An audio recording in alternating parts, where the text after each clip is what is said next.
Hello and welcome to the YouTube channel of UPSC वाला students. This is lecture number 10 in the series Zero to Hero, जिसमें हम शुरुआत कर रहे हैं बिल्कुल स्क्रैच से कि इकोनॉमी में कुछ नहीं आता ये मान के मैं चल रही हूँ एंड कैसे किस तरीके से बच्चों को जीरो से लेके हीरो बनाना है. That is what my agenda is in this lecture and in the every lecture of this entire series. तो आप सबको पता ही होगा, आप सब देख ही रहे हो, रिलीजियसली फॉलो कर रहे हो. तो आज जो है अब लेक्चर नंबर 10 पे चलेंगे. पिछले लेक्चर में we talked about the direct taxes, ठीक है ना. सो बेसिकली अगर मैं पीछे थोड़ा सा रिकैप देख के चलूँ तो हम क्या कर रहे थे, कॉम्पोनेंट्स ऑफ बजट देख रहे थे, ठीक है ना. कॉम्पोनेंट्स ऑफ बजट में हमने देखा कि किस तरीके से हमारी इनकम होती है, ठीक है ना, जिसको हम रिसीट्स बोलते हैं, ठीक है. और दूसरे होते हैं हमारे खर्चे. हमारे किसकी बात कर रही हूँ मैं, गवर्नमेंट की बात कर रही हूँ. खर्चे होते हैं विच इज़ कॉल्ड एक्सपेंडिचर. जब हम रेवेन्यू या रिसीट्स की बात करते हैं, ठीक है ना, तो रिसीट्स दो टाइप की होती हैं. रेवेन्यू रिसीट्स, ठीक है ना, एंड दूसरी होती हैं कैपिटल रिसीट्स. ये हम कर चुके हैं. रेवेन्यू रिसीट्स में भी दो टाइप की होती थी जी. एक होता था टैक्स इनकम आ रही है एंड दूसरा होता है नॉन टैक्स सोर्सेज, ठीक है जी. अब आगे बढ़ाएं हम अपनी स्टोरी. तो टैक्स भी दो प्रकार के होते हैं. एक होता है डायरेक्ट टैक्स, दूसरा होता है इनडायरेक्ट टैक्स, ठीक है ना. डायरेक्ट टैक्स और इनडायरेक्ट टैक्स में भी डिफरेंस समझाया था मैंने कि भाई डायरेक्ट टैक्स जो आपके ऊपर लगा है और आपकी जेब से जा रहा है, ठीक है ना. इनडायरेक्ट टैक्स लगा किसी और के ऊपर है, किसी और की जेब में से जा रहा है. सो आज इनडायरेक्ट टैक्स की अपनी गाड़ी को आगे बढ़ाएंगे. एंड इनडायरेक्ट टैक्स में आज तक का जो सबसे बड़ा रेवोल्यूशन आया है इंडियन इकोनॉमी में, which is goods and service tax, उसकी कहानी को पूरी तरीके से समझेंगे. स्टार्टिंग फ्रॉम कि भाई ये जो जीएसटी ये क्या है, ठीक है ना, इसको कब लाया गया था, ठीक है ना, इसको क्यों लाया गया था, इसके बेनिफिट्स क्या है, ठीक है. Then we will also talk about इसके advantages to the different stakeholders in the economy और इसी से रिलेटेड कुछ टर्म्स प्लस कॉन्सेप्ट्स को हम आज देखेंगे. तो स्टार्ट करते हैं कि भाई जो जीएसटी है वो बेसिकली है क्या. सो जीएसटी इंडिया में लाया गया था 101 फर्स्ट कॉन्स्टिट्यूशनल अमेंडमेंट से. तो अब आप सोच रहे होंगे कि एक नए टैक्स को लाने के लिए कॉन्स्टिट्यूशन में अमेंडमेंट, हमारे संविधान में अमेंडमेंट क्यों करना पड़ा. आप वैसे तो अगर ये लाइव सेशन होता था I would have wanted you to think and answer me back. Since अब ये लाइव सेशन नहीं है, रिकॉर्डेड सेशन है, तो इसका जवाब मुझे ही देना पड़ेगा. Otherwise I would have certainly waited for all of you to respond, क्योंकि मैं चाहती हूँ आप लोग भी थोड़ा सोचें, चीज़ों को कनेक्ट करें एंड आपको चीज़ें बेक्ड फॉर्म में ना मिले. हाफ बेक करके दे दूंगी, उसके ऊपर आपको बेकिंग प्रोसेस खुद से करना पड़ेगा. बट अब नहीं हो सकता है तो ठीक है, बट सोचिएगा ज़रूर, ठीक है ना, जब तक मैं आंसर नहीं दे देती. तो स्टूडेंट्स, कॉन्स्टिट्यूशन में अमेंडमेंट की ज़रूरत इसलिए पड़ी क्योंकि जब जीएसटी आया था तो इसने सेंटर प्लस स्टेट्स के दोनों के टैक्सेशन पावर को चेंज किया था. और आप स्टेट के टैक्सेशन पावर को ऐसे ही चेंज नहीं कर सकते, अदरवाइज तो ये तो फिर वो तानाशाही हो जाएगी, ठीक है ना.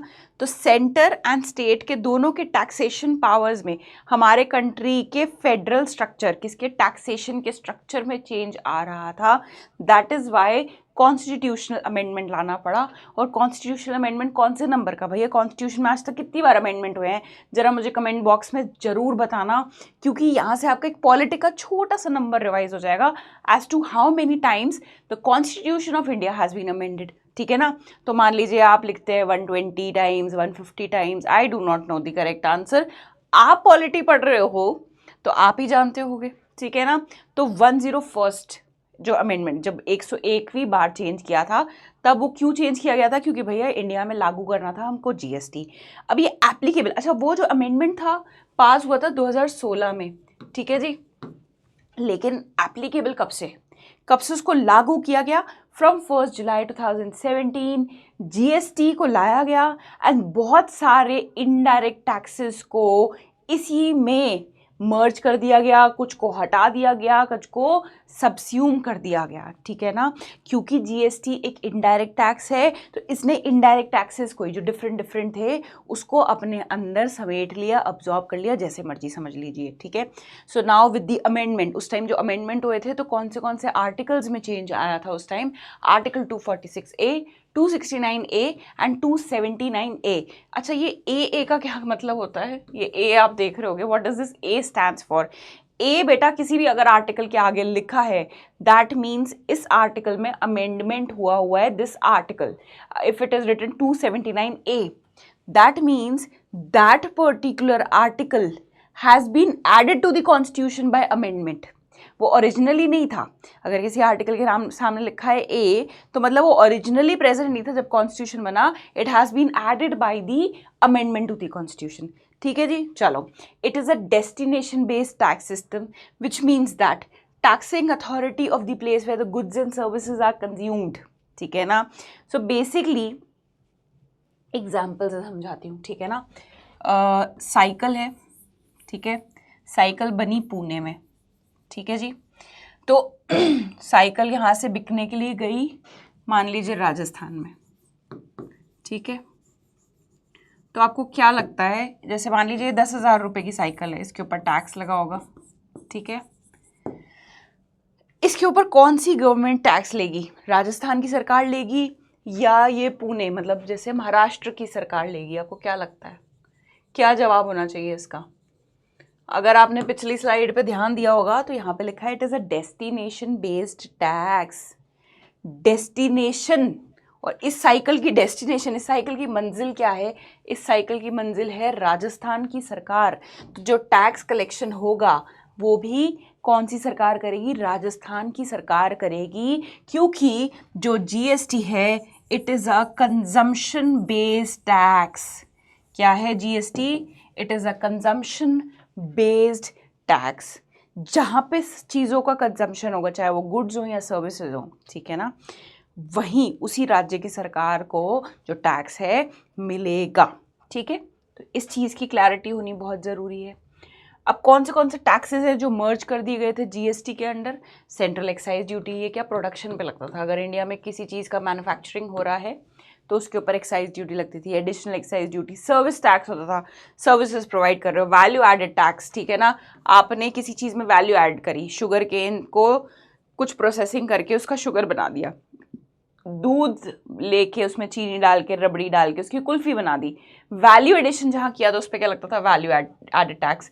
सेंट्रल सेल्स टैक्स होता था कि भाई इंटरस्टेट साइकिल पुणे में बनी है, जा रही है महाराष्ट्र, पुणे में बनी है, जा रही है जयपुर में बिकने, तो उस पर क्या लगेगा? उस पर तो टैक्स, गवर्नमेंट को टैक्स चाहिए भैया, तुम बेच रहे हो दूसरे राज्य में जाके सामान, तो उस पर लगता था central sales tax. So all of these taxes, ये कौन से टैक्सेस थे? ये इनडायरेक्ट टैक्सेस थे।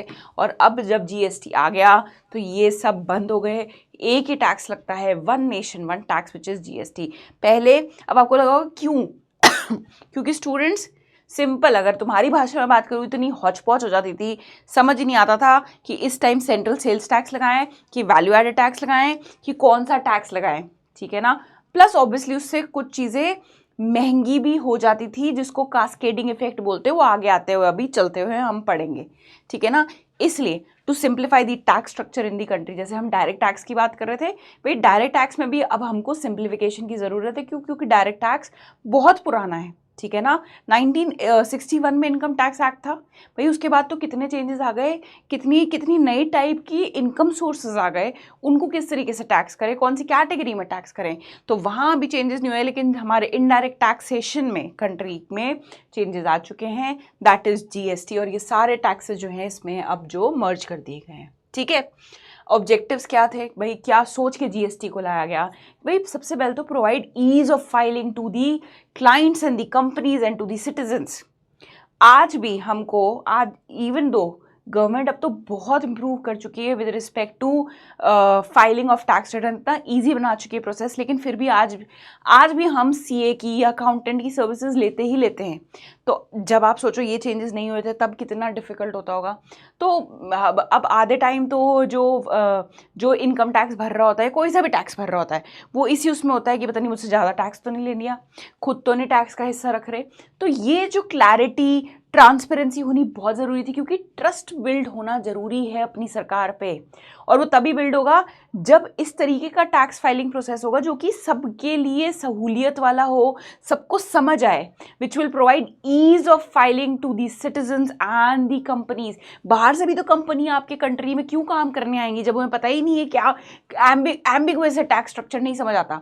बट अगर हमें पता है कि भाई इस पर्टिकुलर कंट्री में बहुत ईजी है टैक्सेशन का स्ट्रक्चर, तो companies will be motivated, less है, इजी है, बहुत ही कोडिफाइड है, तो yes companies will be motivated कि हाँ चलो वहाँ चल के बिजनेस करते हैं, वहाँ का टैक्स स्ट्रक्चर बहुत सिंपल टू अंडरस्टैंड है। ठीक है, simplification of the tax structure, creation of common market. Creation of common market का मतलब, मान लीजिए पार्ले जी है, ठीक है ना, पार्ले जी भी नहीं समझ आएगा, गाड़ियों का एग्जाम्पल देती हूँ, cars, and to be very precise luxury cars, ठीक है ना।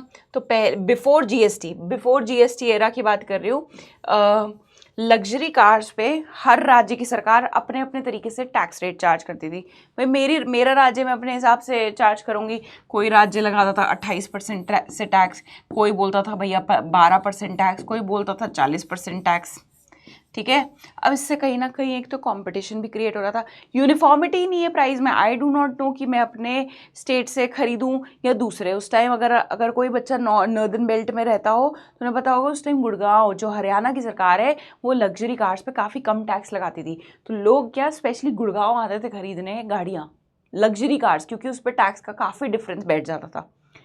तो आफ्टर द जीएसटी ये चीज़ एलिमिनेट हो गई है, पूरे इंडिया में आपको एक ही प्राइस पे एक ही टैक्सेशन रेट से जो है चीज़ें मिलेंगी, ठीक है। Next is it eliminates cascading effect, इसको हम पढ़ेंगे कि भाई कास्केडिंग इफेक्ट होता क्या है। Last is streamlining the process of input tax credit. ये दो चीज़ें हैं जो हमारे लिए समझना बहुत ज़रूरी होता है, as to what is cascading effect and what is input tax credit. तो स्टूडेंट्स, कास्केडिंग इफेक्ट का मतलब होता है टैक्स के ऊपर टैक्स लगा देना। भाई टैक्स के ऊपर टैक्स क्यों लगा रहे हो? अपने गुड्स, जितनी की आपकी चीज़ है, जितने का आपका माल है, उसके ऊपर टैक्स लगाओ।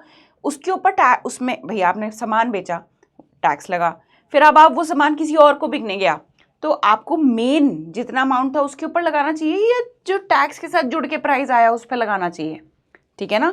सो that is called cascading effect. अभी एग्जाम्पल से समझाती हूँ, जैसे ये दिखाऊंगी ना तो समझ आ जाएगा। तो स्टूडेंट्स देखो, पहले प्री जीएसटी एरा, ठीक है ना, तो क्या होता है भाई, यहाँ पे एक गाड़ी है, गाड़ी लिखी है, क्या लिखी, मशीन लिखी है जी। तो मशीन है, वो मुंबई में बनी और पुणे गई बिकने के लिए, ठीक है ना, बनी मुंबई में और पुणे गई बिकने के लिए, तो लगा वैल्यू एडिशन टैक्स, वैट, ठीक है ना, वैल्यू एडेड टैक्स। अब ये हो गई 11,000 की।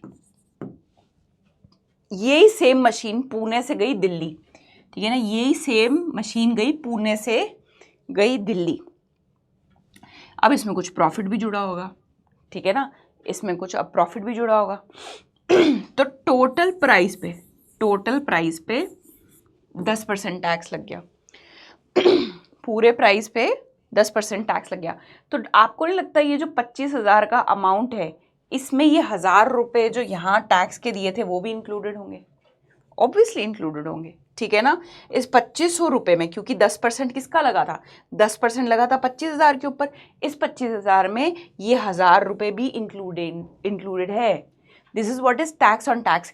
एक टैक्स लगा इस स्टेज पे, एक टैक्स लगा इस स्टेज पे, और ये जो 10% टैक्स था वो टोटल वाले अमाउंट पे लग गया। आइडली तो ये 1,000 रुपये हटाने चाहिए थे ना भाई, 25,000 में से 1,000 रुपये हटाओ फिर लगाओ टैक्स, पूरे 25,000 पे लगा दिया tax. Now you see the GST era, ठीक है ना, मशीन मैन्युफैक्चर हुई मुंबई में एंड सोल्ड इन पुणे, तो 10,000 की मशीन थी उसके ऊपर जीएसटी लगा 1,000 रुपये, 500 रुपये गए सेंट्रल गवर्नमेंट के पास, 500 रुपये गए स्टेट गवर्नमेंट के पास, which you do not have to be worried about. अभी हम और जब बातें करेंगे तो आपको बताऊंगी किस तरीके से डिस्ट्रीब्यूट होता है जीएसटी। अब सेम मशीन जो थी गई पुणे से दिल्ली बिकने, ठीक है ना, अभी भी जीएसटी लगेगा। पहले क्या था, पता ही नहीं होता था कि कौन सा टैक्स कैसे लगेगा, अब सेंट्रल सेल्स टैक्स लगाएं, वैट लगाएं, ठीक है ना, अब भाई पता है लगना ही जीएसटी है, तो फिर से जीएसटी लगा, ठीक है जी, 10% से लगा, टोटल अमाउंट पे लगा। आप कहोगे तो मैम ये तो बात सेम ही हुई, वहाँ पे भी 10% लग रहा था 25,000 पे, यहाँ पे भी 10% टोटल अमाउंट पे तो लगा दिया आपने, फिर चेंज कहाँ आया? तो मैं कहूँगी देखो चेंज आया, रुको, ठीक है, 2500 रुपये यहाँ पे, ठीक है ना। अब जब आप टैक्स रिटर्न भरने जाओगे तो गवर्नमेंट को आप 2500 रुपये प्लस 1000 रुपये नहीं दोगे, आप बोलोगे 1000 रुपये में ऑलरेडी टैक्स दे चुकी हूँ आपको, ठीक है ना, 2500 मेरी अब बनती है, नाउ अपन नेट ऑफ कर लेते हैं, भाई 1000 रुपये तो आप ऑलरेडी भर चुके हो ना गवर्नमेंट को, अब 2500 रुपये और भरने हैं, तो आप बोलोगे नहीं भाई 1000 रुपये में इसी सेम मशीन पे मैं दे चुकी हूँ पहले, अब 2500 में से 1000 हटा दो, क्यों? क्योंकि मैं ऑलरेडी आपको पे कर चुकी हूँ, नाउ आई विल जस्ट पे यू दी पेंडिंग अमाउंट, क्योंकि सेम मशीन पे बार बार मैं टैक्स नहीं दूंगी। तो ये जो 1000 रुपये यहाँ पे, ये जो 1000 रुपये मैंने रिड्यूस किए थे ना यहाँ पे, ये मैं टैक्स दिया था यहाँ पे उसको मैंने रिड्यूस कर दिया यहाँ पे, तो यही जो 1000 रुपये मैंने रिड्यूस किए ना, इसी को बोलते हैं इनपुट टैक्स क्रेडिट, इसी को ही बोलते हैं इनपुट टैक्स क्रेडिट। क्यों? क्योंकि मैंने जो टैक्स दिया था पहले, ठीक है ना, जो मैंने टैक्स दिया था इनपुट पे, अब मैं उसका क्रेडिट ले रही हूँ, पहले ही जो टैक्स दे चुकी हूँ उसको रिडीम कराने की बारी आई है, that is what is input tax credit. इसमें जीएसटी रिजीम में ये जो इनपुट टैक्स क्रेडिट का मैकेनिज्म है बहुत ही ज़्यादा क्लियर है, ठीक है ना, and that is why it helps in reducing the cost of the product. क्यों? क्योंकि आप टैक्स पर टैक्स, कास्केडिंग इफेक्ट नहीं है, टैक्स के ऊपर टैक्स नहीं दे रहे, अपने आप ऑटोमेटिकली कॉस्ट रिड्यूस हो जाती है। क्यों? क्योंकि अब आप कितने रुपए की रिटर्न फाइल करोगे? सिर्फ 1500 रुपये की जो रिटर्न है वो फाइल करोगे, ठीक है। तो ये हो गया कास्केडिंग इफेक्ट। अब देखते हैं हम कंपोनेंट्स ऑफ जीएसटी। ये जो आप 2-3 नाम देख रहे थे ना, यहाँ पे CGST, यहाँ पे SGST, यहाँ पे IGST, तो ये सब क्या हैं? ये आगे ICSQ लिखा हुआ है, ठीक है ना। अब देखो स्टूडेंट समझो, 2 टाइप के ट्रांजेक्शन होते हैं, एक होता है इंटर स्टेट, ठीक है ना, और एक होता है इंट्रा स्टेट, ठीक है ना। इंटर स्टेट क्या होता है? गुड्स बने एक स्टेट में, गए दूसरे स्टेट्स में बिकने, जैसे महाराष्ट्र में बने गए राजस्थान में, गुजरात में बने गए MP में बिकने, इंटर स्टेट, ठीक है ना। इंट्रा स्टेट होता है भाई एक ही स्टेट में चीज़ बनी है और वहीं पे वो बिकने गई है, ठीक है ना, दैट इज इंट्रा।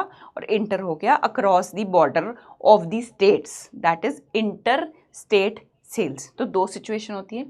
तो जब इंटर स्टेट होती है, इंटर स्टेट मतलब आपका बना एक राज्य में सामान है, गया दूसरे में है बिकने, तब क्या लगता है? तब लगता है आपका IGST, आपका लगता है IGST, ठीक है ना।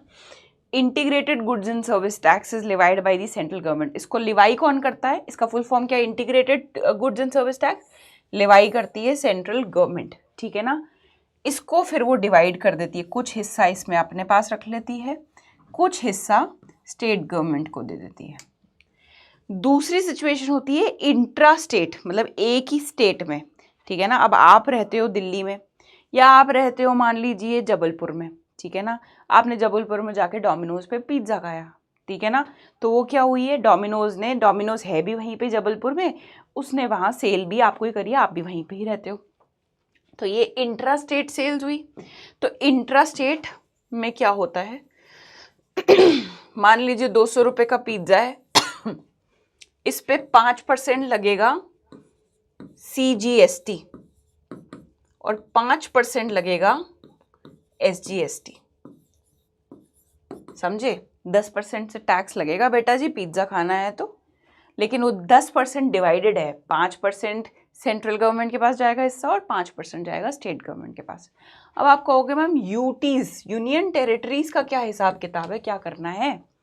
अगर यूटी में पौंडीचेरी में बैठ के पिज्ज़ा खा रहे हो तो मैम IGST लगाना है, SGST लगाना है कि क्या लगाना है, ये कौन सा कॉम्बिनेशन लगाना है?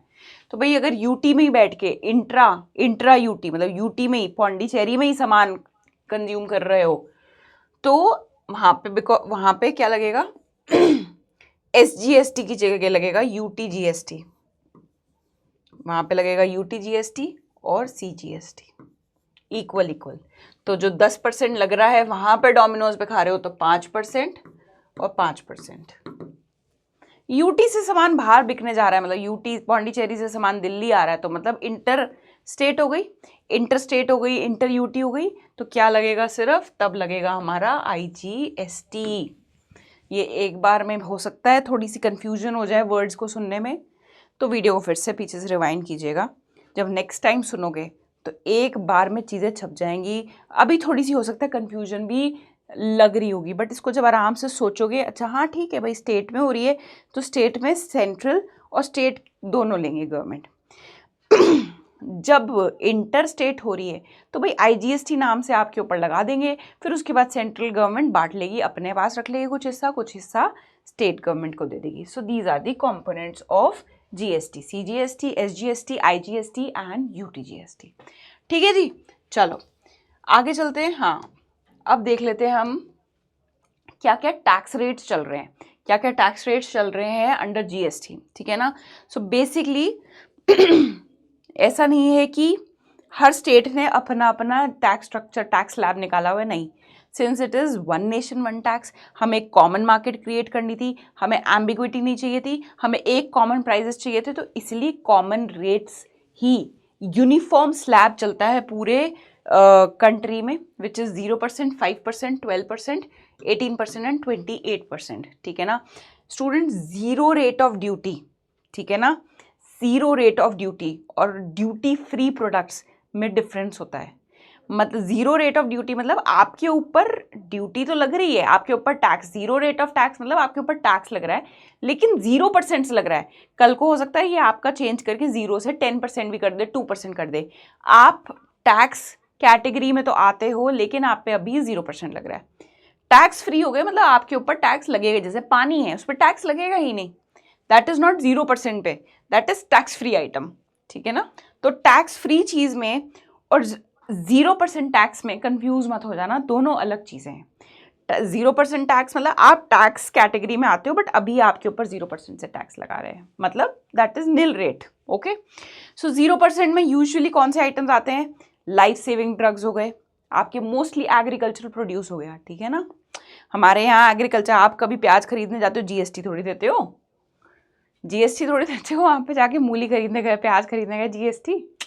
सो हमारी कंट्री में एग्रीकल्चर जो कमोडिटीज़ हैं, प्रोडक्ट्स हैं, that is tax free, which is आपको सुनने में यस बहुत अच्छी बात है कि भाई अगर उस पर भी टैक्स लगाएंगे तो और महंगाई बढ़ जाएगी, कॉमन एक आम आदमी के लिए खाना खाना और महंगा हो जाएगा।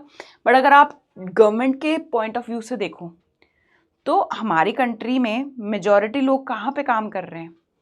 एग्रीकल्चर में, ठीक है ना।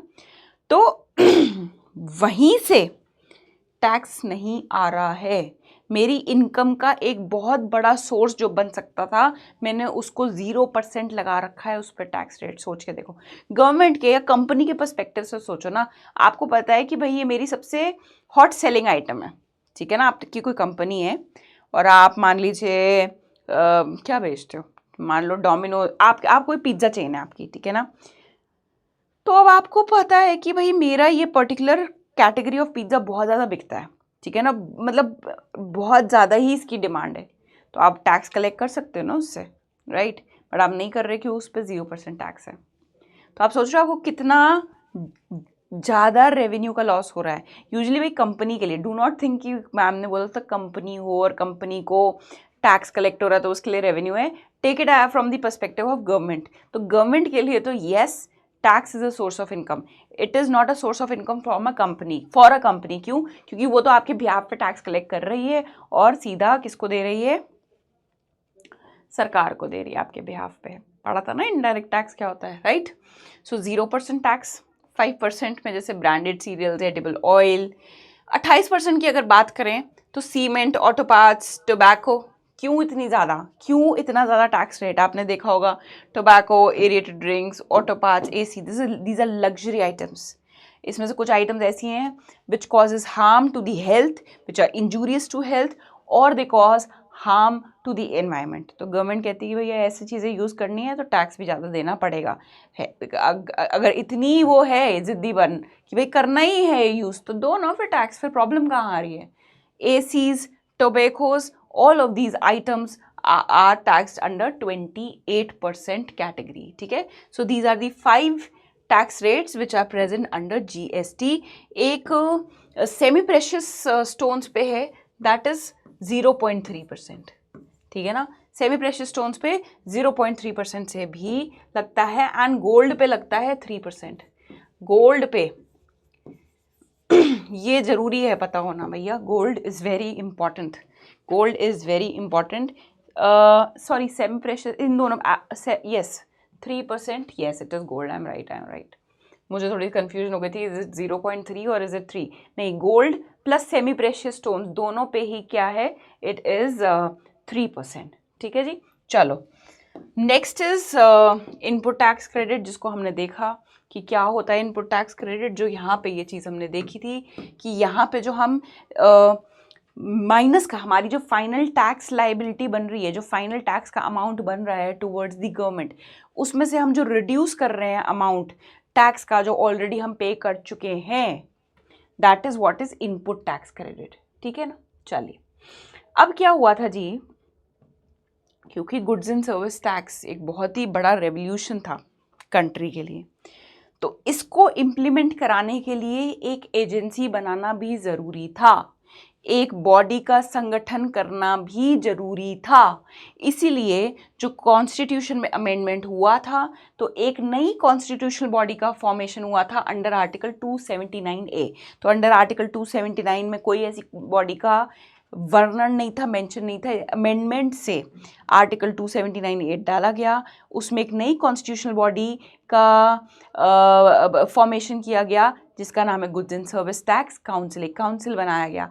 अब इसकी रिस्पॉन्सिबिलिटी थी कि भाई जीएसटी रिलेटेड जितने भी रिकमेंडेशंस हैं वो आप प्रोवाइड करेंगे, और इसके फंक्शंस और भी जो हैं वो अभी डिफाइन किए गए, वो भी इनके दायरे में आते हैं। अब इसको हेड कौन करता है जी? भाई इसको हेड करते हैं यूनियन फाइनेंस मिनिस्टर, ठीक है ना। इस काउंसिल में और कौन मेंबर्स होते हैं?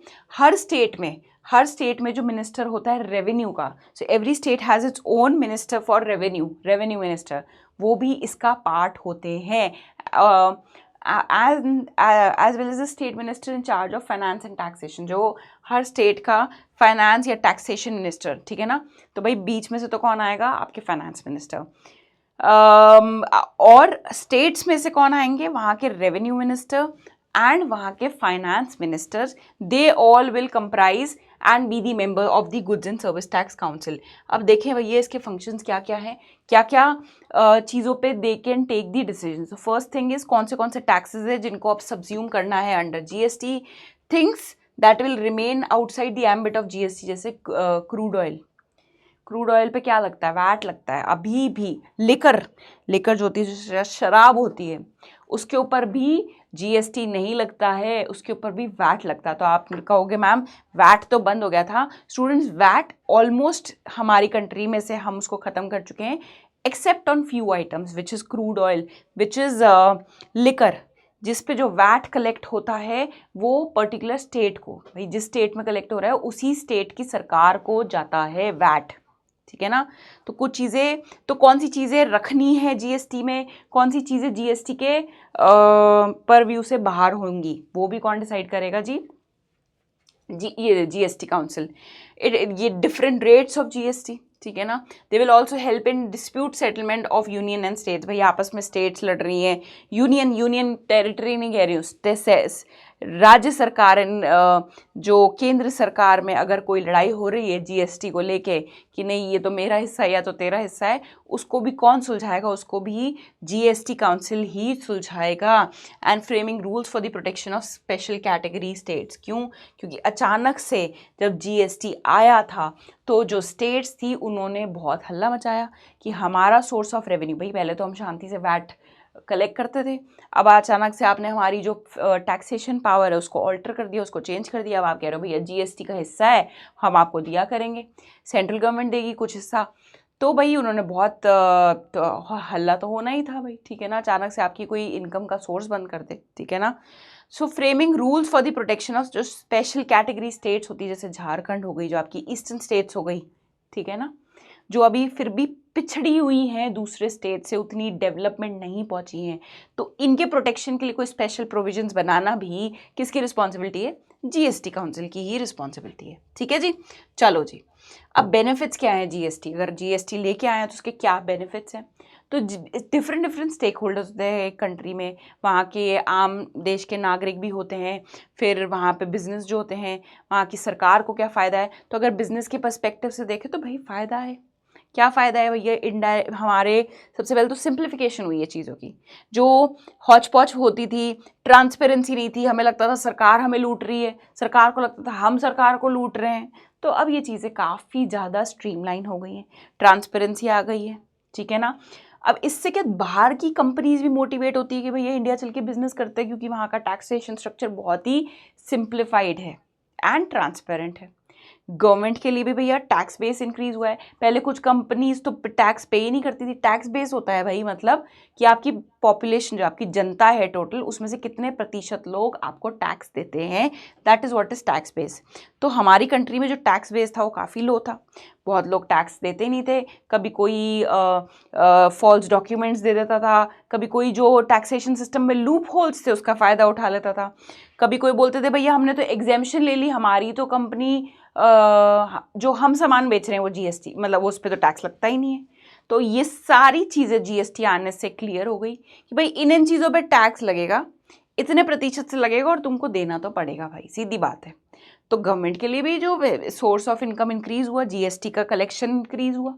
कंज्यूमर्स के पर्सपेक्टिव से देखें तो वो जो कास्केडिंग इफेक्ट हो रहा था उस वजह से चीज़ें महंगी पड़ रही थी, बट अब कास्केडिंग इफेक्ट नहीं है उतना स्ट्रांग। क्यों? क्योंकि इनपुट टैक्स क्रेडिट लेने देती है गवर्नमेंट, ठीक है ना। अच्छा, पहले क्या था, अगर आपने सर्विस टैक्स पे किया है, मान लीजिए आपने कोई नया बिजनेस खोलना है, ठीक है ना, उसके लिए आपने कोई सर्विसेज भी ली होंगी। तो जैसे मैं बताती हूँ आपने कोई नया बिजनेस खोलना है, ठीक है जी, तो अब आपने मान लीजिए सर्विसेज ली आर्किटेक्ट की, ठीक है तो अब ये आपको क्या चार्ज करेगा? सर्विस टैक्स चार्ज करेगा, ठीक है। अब आप बेच यहाँ पे रहे हो गुड्स, ठीक है ना, आपने फैक्ट्री बनवा ली, इससे गुड्स बेच रहे हो। अब आपके पास कलेक्ट हो रहा है वैट। तो अब जो वैट का मान लीजिए यहाँ पे 5,000 कलेक्ट हुआ था, यहाँ पे आपने 2,000 दिए थे, तो गवर्नमेंट क्या बोलती थी कि आप सर्विस टैक्स पे जो आपने अमाउंट पे किया है उसको सेट ऑफ नहीं कर सकते हो वैल्यू एडेड टैक्स में से। वैट में आप नहीं क्लेम कर सकते हो इनपुट टैक्स क्रेडिट, किसका? जो आपने सर्विस टैक्स पे दिया था, मतलब आपने जो टैक्स भरा है। बट अब जीएसटी में ऐसा कुछ भी नहीं है, गुड्स एंड सर्विस टैक्स है। आप चाहे गुड्स बेचो, उसको बेचने के लिए आपने कोई सर्विसेज यूज़ करी है जिस पे आपने टैक्स दिया है, तो आप उसको सेट ऑफ कर सकते हो, ठीक है ना, आप सेट ऑफ कर सकते हो। पहले ये चीज़ नहीं थी, आप वैट को वैट से ही सेट ऑफ करोगे। यहाँ पे आपने फैक्ट्री खोलने के लिए मान लीजिए आपने ट्यूबलाइट खरीदी थी, उस पे आपने टैक्स दिया था, तो अब आपके फाइनल वैट कलेक्शन में से जो यहाँ पे टैक्स दिया था ट्यूबलाइट खरीदने पे, उसको रिड्यूस कर सकते हो आप।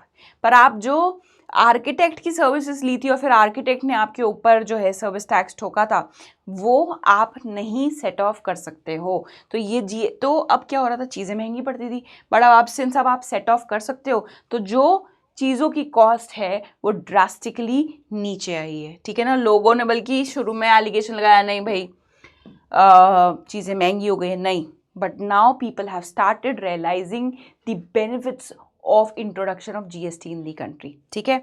अब जीएसटी आई तो गवर्नमेंट का मेन मकसद तो ये था कि भैया अगर हम किसी चीज़ पे कम रेट ऑफ ड्यूटी लगा रहे हैं, less rate of duty charge कर रहे हैं, तो उसका फ़ायदा एंड पर्सन तक पहुंचना चाहिए, क्योंकि अल्टीमेटली हम कर तो अपने सिटीजन्स की भलाई के लिए ही रहे हैं। बट बीच में कंपनीज थोड़ी स्मार्ट थी, ठीक है ना। कुछ कुछ कंपनी, सारी कंपनीज नहीं, कुछ कंपनीज थी वो स्मार्ट थी, उनको लगा भैया ये आम आदमी को क्या पता, अभी तो लोग समझने की कोशिश कर रहे हैं कि जीएसटी क्या है, कैसे एप्लीकेबल होगा, कितने रेट से होगा, तो हम जो है हम तो पूरे रेट से, पहले वाले टैक्स रेट से ही टैक्स कलेक्ट करे जाते हैं, और जो ये कम रेट पे, हम तो कम रेट पे टैक्स देंगे गवर्नमेंट को। मान लीजिए पहले बिस्किट बेचने पे 6% टैक्स लगता था, ठीक है ना, पहले बिस्किट बेचने पे 6% टैक्स लगता था। अब गवर्नमेंट ने जीएसटी इंट्रोड्यूस करने के बाद उस पर टैक्स रेट कर दिया 2%, ठीक है जी। तो कंपनीज ने बोला अभी लोगों को तो इतनी समझ नहीं आ रही, हम जब बिस्किट बेचेंगे तो हम अभी भी 6% से ही लोगों से टैक्स ले लेंगे, और गवर्नमेंट को रिटर्न तो भाई 2% से फाइल करनी है, क्योंकि गवर्नमेंट खुद कह रही है कि भैया मैं तो सिर्फ 2% से चार्ज करूंगी, तो बीच का 4% अपन क्या करेंगे, अपन उसको अपनी जेब में डाल लेंगे। तो ऐसी एक्टिविटीज़, ऐसी फ्रॉड, इलीगल एक्टिविटीज़ सामने आई। भाई कोई भी नई चीज़ आती है उसके साथ लोग अपने उसके तोड़ ढूंढ लेते हैं, तो लोगों ने ये किया, मतलब लोगों ने, कंपनीज ने, प्रोफेशनल्स ने, तो इसके लिए एक नई बॉडी लेके आई गई टू इंश्योर दैट कि भाई जो जीएसटी में हम रिडक्शंस लेके आए हैं रेट्स के, उसका बेनिफिट एंड पर्सन तक पहुँचे। इसीलिए जो है एक कमेटी बनाई गई, national anti profiting authority was establish, ठीक है ना। तो जो नेशनल एंटी प्रॉफिटिंग अथॉरिटी है, क्या है ये भी कॉन्स्टिट्यूशनल बॉडी है? नहीं, ये कॉन्स्टिट्यूशनल बॉडी नहीं है, कि स्टैट्यूटरी बॉडी है, which was setup under which act, central GST act. तो आपसे कभी पूछ ले कि ये जो नेशनल एंटी प्रॉफिटिंग अथॉरिटी है, क्या ये जीएसटी एक्ट या कॉन्स्टिट्यूशन या कुछ भी एक्ट आपको दे दे उसके अंदर, इनकम टैक्स एक्ट में? नहीं भाई, CGST, सेंट्रल जीएसटी एक्ट में ये बनाई गई है। इसका मेन फंक्शन क्या है? To ensure traders are not realising unfair profit, to recommend punitive actions, punitive मतलब punishable actions, including cancellation of licences of the companies, ठीक है ना। ये चीज़ें, ये स्टेप्स ले सकती है ये अथॉरिटी अगर उसे पता चलता है कि कोई बदमाशी कर रहा है बीच में। टैक्स का बेनिफिट, टैक्स रिडक्शन का बेनिफिट एंड कस्टमर तक जो है वो पास नहीं होने दे रहा। The authority can take action suo motu also. Suo motu मतलब ऐसा नहीं है कि कोई कंप्लेन करेगा तो ही वो एक्शन लेगा, अगर उसको पता चलता है कि भैया इस कंपनी में धोखाधड़ी चल रही है, ठीक है भैया एक्शन लो इनके अगेंस्ट। सो स्यू मोटो मतलब होता है खुद से, ठीक है। तो ये हो गए हमारी NAPA।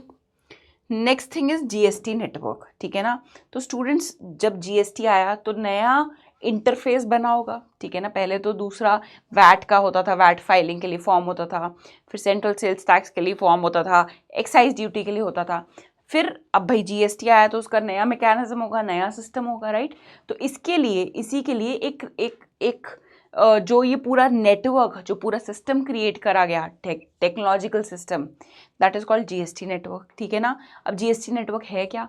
बेसिकली एक प्राइवेट लिमिटेड कंपनी है which is non profit, which is of non profit nature. मतलब ये जो कंपनी है बनाई as a private limited company थी, तो कंफ्यूज मत होना, जब जीएसटी नेटवर्क बनाया गया था तो ये as a private limited company बनाया गया था, जो कि प्रॉफिट के लिए काम नहीं कर रही है। उसका सिर्फ इस एक मकसद है कि भैया नो प्रॉफिट नो लॉस पे काम करना है। क्यों? क्योंकि वो क्या प्रोवाइड कर रही है, जीएसटी का जो पूरा नेटवर्क है वो मेंटेन करती है। तो इनिशियली इसमें जो होल्डिंग पैटर्न था, भाई केंद्र सरकार के पास 24.5% थे, स्टेट गवर्नमेंट के पास भी 24.5% थे, मेकिंग इट 49%, बाकी 51% प्राइवेट पार्टीज़ के हाथ में था, ठीक है ना।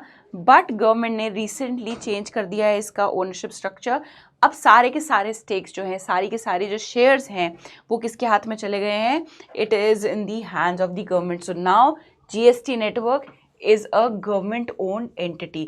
और बेसिकली जीएसटी नेटवर्क का काम क्या है? जीएसटी नेटवर्क का काम है to maintain the entire GST infrastructure, कैसे फाइलिंग होगी, क्या फॉर्म्स होंगे, क्या रिटर्न डेट्स होगी, ऑल ऑफ दैट, ठीक है। नेक्स्ट हमारा इसी से मिलती जुलती एक और आगे story which is called advance ruling. Since अब जैसे जीएसटी आया तो अब बहुत सारे लोगों को क्लैरिटी नहीं है, आम आदमी को तो बिल्कुल क्लैरिटी नहीं है कि भाई मेरे ऊपर कौन सा रेट ऑफ टैक्स एप्लीकेबल होगा। तो सरकार कहती है भैया ठीक है, ऐसा मत करो कि तुम टैक्स नहीं पे करोगे, हमारे पास आओ, टैक्स अथॉरिटीज़ जो हैं जीएसटी की, उनके पास आओ, उनको अपना स्कोप ऑफ वर्क समझाओ और हम आपको एडवांस में बता देंगे कि भाई आपके जो बिजनेस है उस पर किस रेट से टैक्स लगना चाहिए। तो that is what is called advance ruling भाई, क्योंकि टैक्स लॉ इंटरप्रेट करना आम आदमी यूजली नहीं कर पाता है. सो इट मीन्स, तो एडवांस रूलिंग में क्या कर रही है गवर्नमेंट, भाई वो आपको एडवांस में रिटन इंटरप्रिटेशन दे रही है of tax laws on the basis of जो आप उनको इंफॉर्मेशन फर्निश कर रहे हो. It is issued by tax authorities to corporation and individuals who request clarification of certain tax matter when the taxpayer is confused and uncertain about provision. मुझे नहीं समझ आ रही कि मैं पेंटर हूँ और मेरे ऊपर कौन सी रेट से टैक्स लगेगा. कोई बात नहीं, आओ जाओ आप टैक्स अथॉरिटी के पास, उनको बताओ अपना scope of work, they will आपको वो रिटर्न में पूरी चिट्ठी बना के देंगे. तो कल को आपके ऊपर भाई आ जाए चिट्ठी की, नहीं भाई आप पे तो इतने से नहीं इतने % से लगेगा, तो आप बोलोगे नहीं जी ये देखो मैंने एडवांस रूलिंग ली थी, टैक्स अथॉरिटी के पास गई थी, मैंने अपना स्कोप ऑफ वर्क समझाया था and this is how much they have recommended कि वेट भाई इस रेट से आप जो है टैक्स भर देना. ठीक है, so that is what is advance ruling. इसके ऑब्जेक्टिव्स क्या थे? It is to attract FDI. ठीक है ना, क्यों अट्रैक्ट FDI? आपकी कंट्री में बाहर के लोग पैसा तभी लगाएंगे जब आप दिखाओगे कि आप बहुत ट्रांसपेरेंट हो, आपके यहाँ हौच-पौच नहीं है, एम्बिग्विटी नहीं है, बहुत ही क्लैरिटी से जो सिस्टम है, ट्रांसपेरेंसी से जो है सिस्टम चल रहा है. And advance ruling is certainly one step towards it. कुछ भी एम्बिग्विटी नहीं रखना चाह रही है गवर्नमेंट. हम आपको हेल्प करेंगे, आपको नहीं समझ आ रही हमारे पास आओ, हम आपको बताएंगे. ठीक है ना. Reduce litigation cost and costly legal disputes. भाई अब एक तो या तो आप टैक्स नहीं दे रहे, ठीक है ना, सोच के कि मुझे नहीं समझ आ रहा तो आपने ऑल टुगेदर टैक्स नहीं दिया, ठीक है ना, या कम रेट से दे दिया, भाई मेरे को इतनी समझ है, फिर क्या होगा भाई आपके पास टैक्स की चिट्ठी आ जाएगी, फिर आप जाओगे कोर्ट और कोर्ट में होगा तारीख पे तारीख. So in order to avoid all of that cumbersome process, government कह रही है ये सब करना ही क्यों है, आओ ना मेरे पास, मेरे से रिटर्न रूलिंग ले जाओ, रिटर्न स्टेटमेंट ले जाओ और अपना टैक्स रिटर्न भरो. So that is what is advance ruling. ठीक है जी, चलो अब हमारा लास्ट टॉपिक जो है इन्वर्टेड ड्यूटी स्ट्रक्चर. तो इन्वर्टेड ड्यूटी स्ट्रक्चर का मतलब भाई ये होता है, एक इन्वर्टेड का मतलब होता है उल्टा, ठीक है ना.